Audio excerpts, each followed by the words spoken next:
Welcome to Modern Day Abigails. 2 Corinthians 5:17 says, "Therefore, if anyone is in Christ, he is a new creation. Old things have passed away. Behold, all things have become new." So let's listen to God's Word, where everyday lives transform and where we can become the women God created us to be.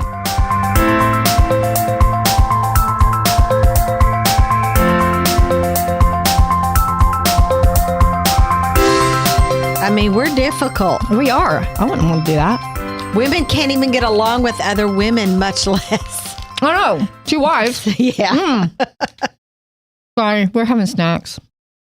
As we usual. record for a really long time for the kind of a Hours and hours. We record for hours. It's not And a then quick deal. Our wonderful producer splits it all up for us. That was an awkward silence. We apologize. Because we're both smacking and Yeah, we drinking. are. Okay, so in 1 Samuel 18, like I said, we're going to be skipping some chunks. Some time passes. Then, in case if you want to go back, please feel read all of 1 Samuel and 2 Samuel. It's a really good, interesting reading, but you'll find out that David wins. He kills Goliath. And so then Saul said to David, "Here's my older daughter, Merab. I will give her to you as a wife. Only be valiant for me and fight the Lord's battles." For Saul thought, "Let my hand not be against him, but let the hand of the Philistines be against him." So David said to Paul, "Who am I, and what is my life or my father's family in Israel that I should be son-in-law to the king?" So by this time, Saul had become very jealous of David. I told y'all we're skipping in chunks, and I'm trying to give you the background as we get to these chunks. So Saul was very jealous of David. David was killing all of the enemy. People were loving David, watching David, but David had not accepted his daughter as a wife because David's a very humbled man. He's like, why would I be a son-in-law to the king? What is my family? Who am I? Yeah, I mean, why would you? I'm just a shepherd. And which is the low of the low of the low. Exactly. I'm just a shepherd tending sheep. You know, God used it to prepare me for this day. Well, who am I? We see a lot of humility in that he should be a son-in-law for the king. Who am I to be bestowed this honor? This all started because God chose David over Saul for Saul's disobedience. Saul went and did a sacrifice when he wasn't supposed to. So God said, nope. Oh, he did all kinds of crazy things. Oh, yeah, he did kinds of crazy things. So he's like, nope. In the name of the Lord? And the Lord's like, no. That's not how it works. Not in my name. Nope. So that's why he said, he got rid of him and said, no. David is now going to be anointed. In fact, when Samuel went to anoint David, God didn't tell him it was going to be David. He said, just go to Jesse's house and it's going to be a son. And so he's looking at all these sons and goes, oh, this is a great looking guy. Look at this guy. And the Lord's like, no, I look at the heart. Not him. He said, none of them. So finally, Samuel's like, Jesse, you got any other sons? And Jesse's like, well, got my youngest son out but he's a shepherd. What would you want with him? And he goes, none of us are sitting down until you bring him back. So that's when he brought him back. And God's like, yes, David. Because God knew David's heart. Right. So, one of the reasons how David, you can see that God is with David, it was in 1 Samuel chapter 17, verse 45 through 47. Then David said to the Philistine, "You come to me with a sword, with a spear, and with a javelin. But I come to you in the name of the Lord of hosts, the God of the armies of Israel, whom you have defied. This day the Lord will deliver you into my hand, and I will strike you and take your head from you. And this day I will give the carcass of the camp of the Philistines to the birds of the air and the wild beasts of the earth, that all the earth may know that there is a God in Israel." Again, that God is still there. That God is still in Israel. Our Messiah is a Jew. Our salvation comes from the Jews. Then, verse 47, then all the assembly shall know that the Lord does not save with sword or spear, for the battle is the Lord's, and he will give you into our hands. And David did. David won. David took a stone, struck the guy in the head in the right spot. He fell over. David took a sword, Goliath's sword, and cut off his head. Yep. So that began David. Talk about humiliation. Yeah, exactly. So that's where, that's... Knocked the guy down, took a sword, cut his head off. Yeah, I mean, yeah. So everybody was in fear. So people started loving David because David was the only one who was willing to go against Goliath. Who proclaimed that God could do it. Mm-hmm. And he did it by the grace of the Lord. He was very humbled man. David is not perfect. As you read 1 Samuel, it's like a Samuel reading Kings, he's not a perfect man, but he does love the Lord and he tries his best. And he makes lots of mistakes, but he tries to get back there. So there's some of these questions we have to really ask ourselves. Do we really know in your heart that God will fight your battles? Do you really know that? I'm going to say most women don't realize that God will fight their battles.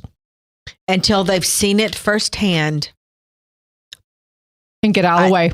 Yeah, I don't think they do. Mm-mm. Do you really? Especially if they come from trauma, like a messed up home life as a kid. Then you don't, because you compare your father to God. Yes. And a lot of times you want control and you don't want to let go of that control because you don't want to be hurt again. So you think I have to be in control and you don't want God to be in control because you don't want to be hurt again. Right. And like you said, a lot of times you look at God like your own biological dad and it's like, you can't do that. You're doing the comparison, but they're not the same. Yeah, they're not. God the Father up in heaven is not anywhere like the man on earth. Dear human father. Exactly. Sorry, another long awkward silence because I had to pick something off the floor. Oh, okay. Yeah, I didn't want anything eating that. Okay. The other one is, have you ever asked the Lord to fight your battles for you? How many times have we not asked? Yeah. I mean, sometimes God's just waiting for you to ask him. Well, he knows what's going on. Why doesn't he just intervene?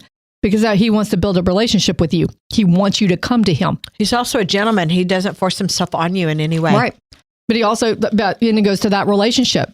He wants you to come to him and talk to him about it. Are you expecting a 5-minute win, or do you realize it's about the journey and the growth which takes time? Nobody likes that. Nobody likes the journey. Nobody.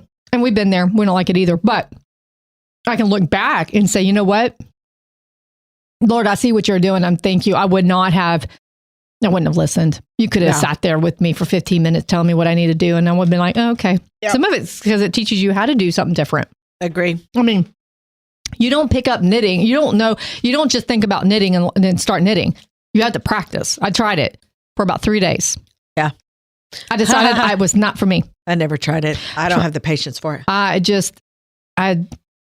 don't know why I even tried it. I made one straight line and went, well, I made a straight line. We're good to go. Good job. I don't need anything else. I mean, it's, Barbie can use it as a scarf.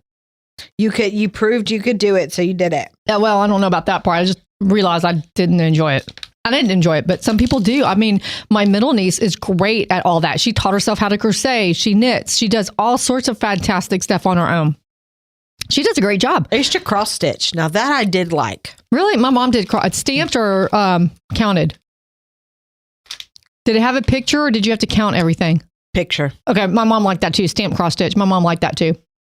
I never got into it. I took all the thread. I counted. You counted? Well, you still have to count even with the picture a little bit. You have both. Yeah. She had the stamp cross stitch and I tried it once and I decided it wasn't for me. I just took all the thread and made something else. I didn't like following the pattern. I did the count. Yeah. But anyway, going back to it, ladies, we have to realize that God will fight our battles. We have to go to him. We have to go to him in confidence. We have to go to him in boldness. And if we're wrong about our battle, he will let us know, but you have to be open about that too. Mm-hmm. I mean, if David went to run in there and fight Goliath and it wasn't meant for him to fight, it wouldn't have gone very pretty. So make sure you're prayerful. David knew what God wanted and expected of him. So he did it. Anyway, God doesn't see time the way we do it. So that's why we have to be prepared for eternity and not for tomorrow. Right. So I think most people want to look at tomorrow and it's like, no, we can't look at tomorrow. We have to look at eternity. Very big difference when you start that mindset. I loved it when someone said that. He said, we're not supposed to teach for tomorrow. We're supposed to teach for eternity. And it does very much change perspective. So anyway, going back to where we were in verse 19, before we had that little side ramp in 1 Samuel 18, in verse 19, it said, but it happened at the time when Merab, Saul's daughter, should have been given to David, that she was given to Adriel, the Mahalethite. Go ahead, Anna. You got this. You're no help. Probably could use some help. Yeah, I sure. Mahalethite? Yeah, as a wife. So, okay. I found that so puzzling because my first thought was, Saul, you didn't know your daughter got married? Where were you? How did you not know your daughter was married? I mean, how can you say, I want to promise my daughter to you, David, but dang it, she's married. I forgot. Hang on. Well, somebody gave her to Adriel, so who gave her? Yeah, well, from what I can tell now from the commentaries, when you start reading the different, and I read about 3 different commentaries, some from very was the old, older brother. No, what it was is that Saul, because Saul was hesitant, he wanted to make David angry and break his vow to him. So he did that, trying to make David mad and angry. You made a promise and you didn't keep your promise. I think David could have cared less because he did. He denied it he rejected it in the first place. He did. He could care less. And that's what we saw, that David David wasn't mad. He wasn't asking for the promise of his wife that, would make him angry. But Saul had this evil plan in his head to kill David, and he needed one of his daughters to help him with this plan, because here in a minute, we're going to see what he tries to do. He's trying to get somebody else to kill David. I can't kill him, so let me find somebody else who can kill him, because he's tried several times and it doesn't go well. So he's trying to find a way to get David killed. And so he was trying to use it to where he could get him all upset and mad, and maybe David do something stupid to where he could go to get executed for it. So Saul was trying. So that's why it wasn't that he didn't know his daughter was married. He knew she was married, and he did that on purpose. So he gave her to somebody else, saying, to see what would happen. It's one of those things that we kind of have to remember. Is not everybody thinks the same way. We have a tendency to like to think we know what people are thinking. Oh, he must be thinking this, or she must be thinking that. We don't know what people are thinking. So Saul was thinking that David would be mad. David can care less. He was like, whatever. That's why I was hesitant. Rough example, but it's like somebody asks you to go to dinner, but you're like, no, I can't. I'm tired. I'm going to decline. Well, fine then. I won't take you. Okay. Yeah. Well, it's the same thing. It's like, oh, he must be mad at me. Well, maybe they really are just tired. Or she must be mad at me. Well, maybe they really are just tired. Yeah. Maybe they really did have a bad day. Or, oh, he doesn't love me. Or she doesn't love me. And I'm talking about, like, if you have a sister or a friend or something, maybe, oh, they must be mad at me. Maybe they're not. Maybe they got something so hard on their mind that, they got something else on their mind. Mm-hmm. We can't make assumptions about what the other person's thinking. Mm-hmm. And we've done that where I'm like, oh, I bet you Joanna's so mad at me. And you're like, why'd you think I was mad at you? I don't know why. I just thought you were. Yeah. Or we'll call and we'll apologize to each other about something. And the other one has no idea what. But the other one's talking about, we're like, what? What do you mean you're apologizing? About what? Well, I don't know what you're talking about. I'm sorry. It sounded like I said this. Really?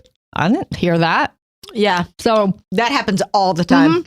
But that's the principalities of the air that Dove talks about, where things can get switched because of the demonic can switch things around. I wish I could remember what it was, but you texted me the other day and you said, sorry about blah, blah, blah, blah, blah.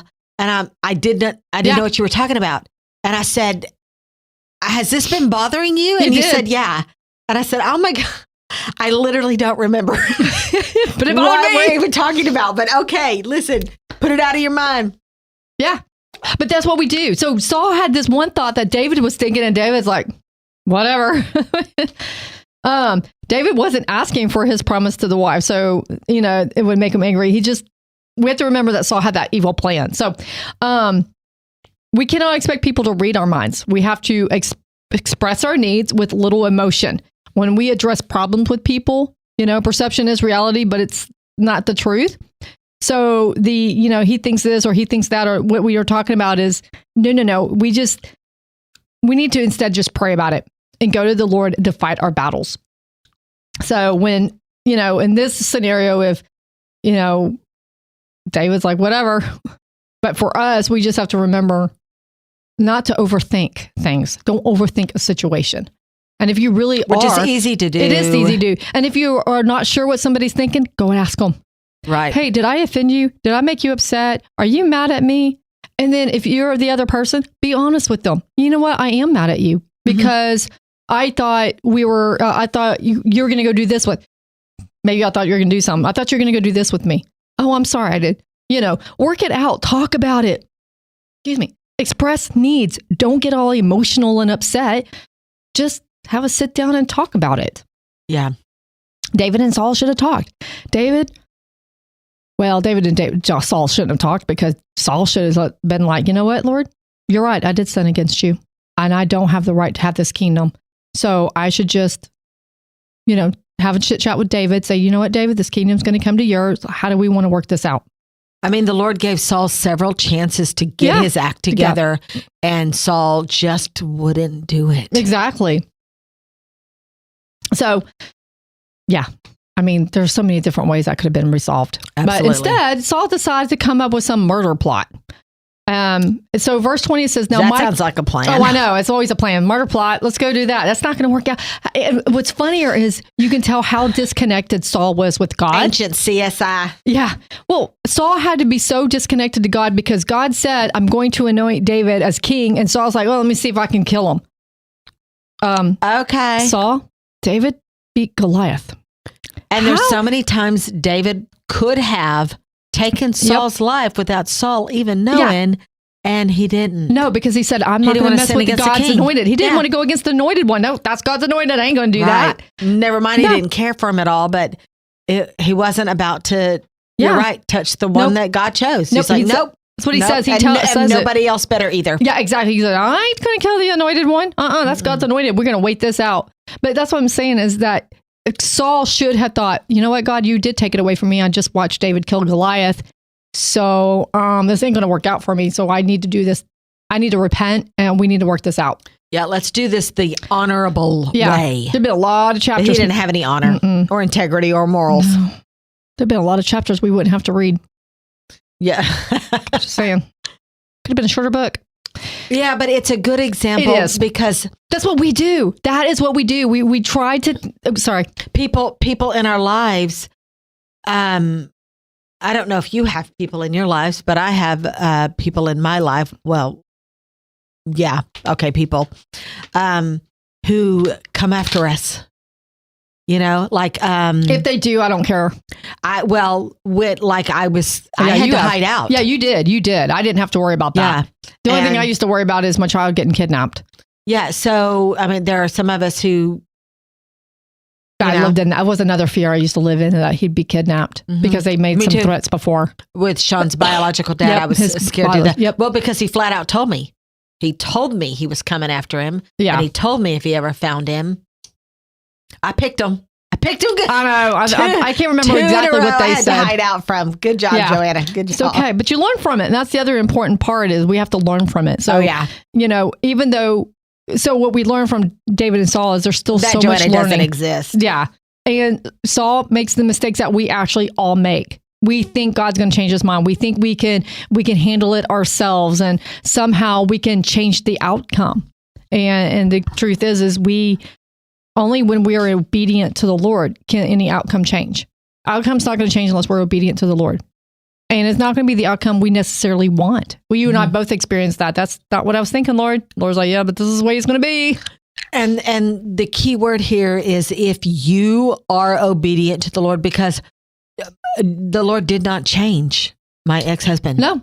Look at Abigail. I mean, the Lord, she was loyal, obedient to the Lord. Yeah. And he finally changed the situation. Probably wasn't the way she had hoped.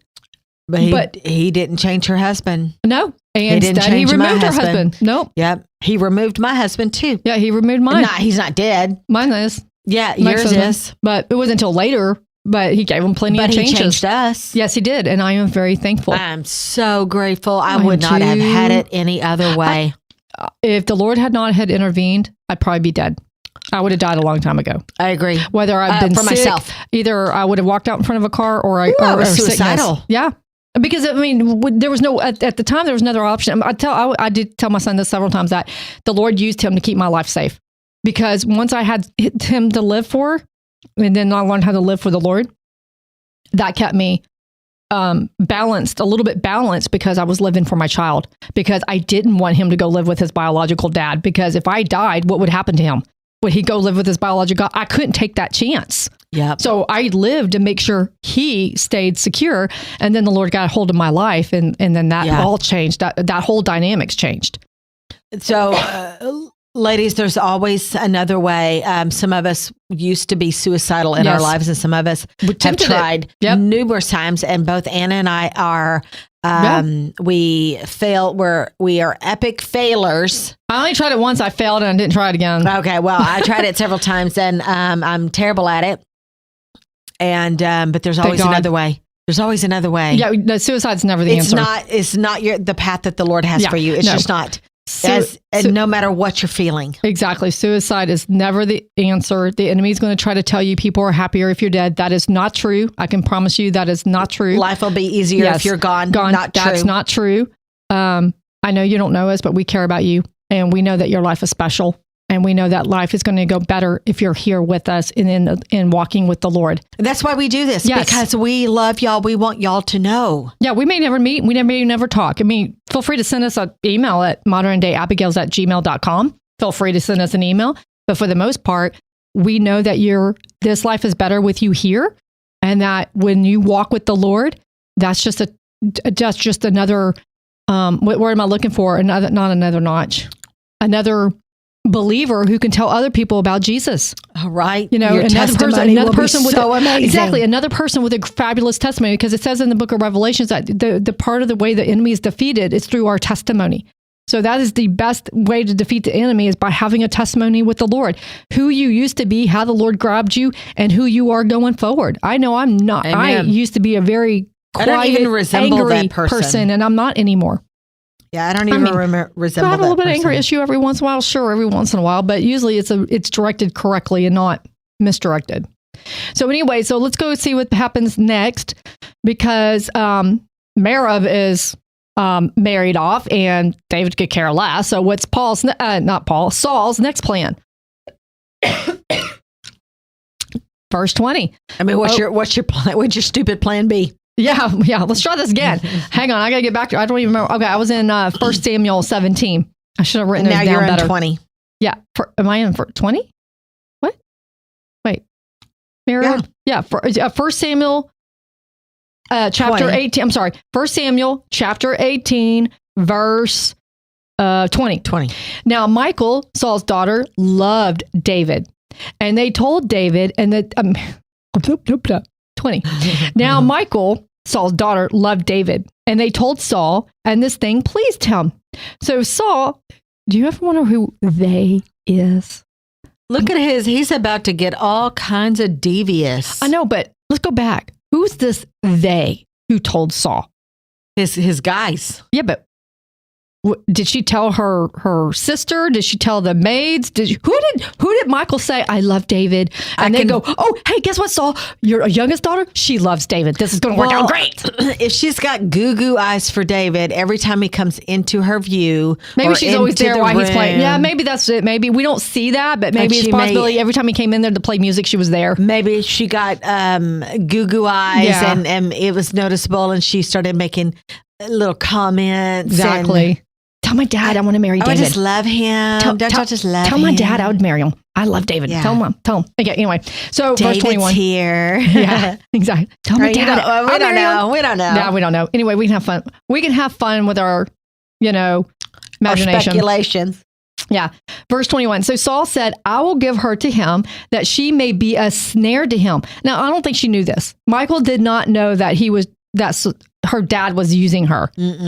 Dad of the Year award. Yeah. And that the hand of the Philistines may be against him. Therefore, Saul said to David a second time, you shall be my son-in-law today. And Saul commanded his servants, communicate with David secretly and say, look, the king has delight in you and all his servants love you. Now, therefore, become the king's son-in-law. So Saul's servant spoke those words in the hearing of David. And David said, does it seem to you a light thing to be a king's son-in-law, seeing I am a poor and lightly esteemed man? And the servants of Saul told him, saying, in this manner David spoke. All right. So now we're finding out that Michal loved David. Why? So my first thought was maybe it's because he was handsome. I mean, it says in 1 Samuel 16, so he sent and brought him in. Now he was a ruddy with bright eyes and good looking. And the Lord said, arise, anoint him, for this is the one. Mm-hmm. Or was it because he was brave, played music, had wisdom? Because maybe it was funny. Maybe it's in 1 Samuel 16. It says maybe he was caring. Maybe Well, in 1 Samuel 16:18, it says, Then one of the servants answered and said, Look, I have seen a son of Jesse the Bethlehemite, who is skillful in playing, a mighty man of valor, a man of war, prudent in speech, and a handsome person, and the Lord is with him. I mean, who wouldn't fall in love with that? For reals. I mean, hey, ladies, when you're raising your son, pray over your sons. Grandmas, pray over your grandsons. Aunts, pray over your nephews, that they would be a man like David. I always pray for my oldest grandson to be like David. Pray for the youngest one to be like Jeremiah. I'm sure their parents loved me for that. Could you imagine? Well, here's something that popped out to me too.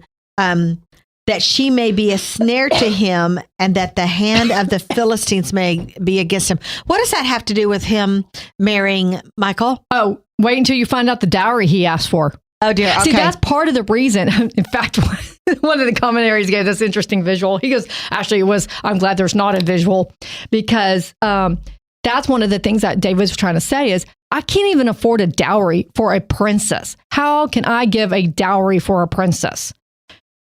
Jesus had a dowry for us, and his dowry for us was his own blood, that he gave his own life for us. So Jesus was able to buy his bride with his blood. David is going to be precious blood. Yes. And so David is going to say, that's what David's problem is, because I can't even afford a dowry. How am I expected to have a princess? And like I said, I can't blame the girl. I mean, who couldn't fall in love with that? So Saul wants to use her to kill David by having him go have the enemy actually kill him. So in 25, this is his dowry. You ready for the Joanna? I'm ready. Let's do it. Then Saul said, Thus you shall say to David, the king does not desire any dowry, but 100 foreskins of the Philistines to take vengeance on the king's enemies. Yeah. Yeah, he wants them to circumcise 100 of these guys. That sounds like a fun day. I'm assuming they're going to be dead first. Because otherwise, I don't think anybody's going to get circumcised willingly. I mean, yeah, that sounds like that's what one of the commentaries said. Could you imagine? So, what are you doing today? Yeah, I'm gonna go. I got 400 Philistines that I need to. 100. Wait, 100 that I need to scalp on the wrong head. Right? Did I just say that? God.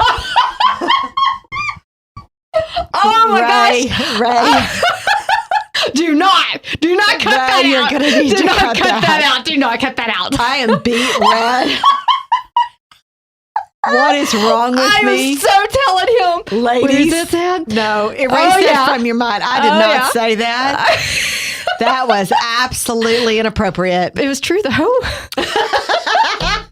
Oh dear. Oh my goodness. Ray, do not listen to your wife. Do not keep that. So you can't. You have to leave that one.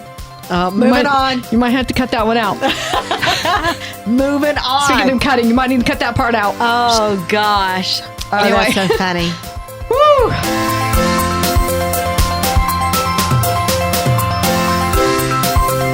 Thank you for letting us share our tools to become the women God created us to be. If we encouraged you today, visit us at moderndayabigails.com. Remember, you are loved, cherished, and prayed over.